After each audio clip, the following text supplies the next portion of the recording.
সবাই দীপা আর সূর্যকে খুঁজছে। কুন্তলার কথা মতো উর্মি, দীপা আর সূর্য যেই বাড়িতে আছে সেই বাড়িতে পৌঁছে যায়। সবাই গিয়ে দেখে সূর্য আর দীপা একে অপরকে জড়িয়ে ধরে শুয়ে আছে।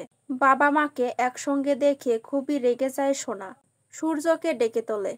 দীপা বলে, কি ব্যাপার, তোরা সবাই এখানে কি করছিস?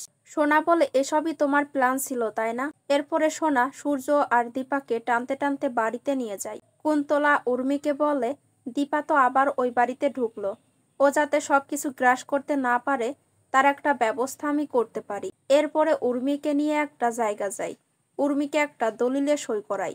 সূর্য আর দীপাকে একসঙ্গে কিছুতেই থাকতে দেবে না সোনা। সোনা একটা লোককে নিয়ে এসে সূর্য আর দীপার হাতে থাকা হ্যান্ডকাপটা কাটিয়ে নেয়।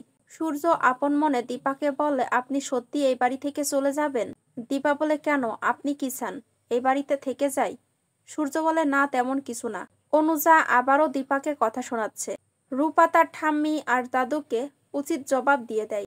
এরপরে দীপা আর রূপা দুজনেই সেনগুপ্ত বাড়ি থেকে চলে যায়। কুন্তলা দীপাকে ফোন করে জানায় যে এইবার আমি সেনগুপ্ত পরিবারকে একেবারে পথে বসিয়ে দেব।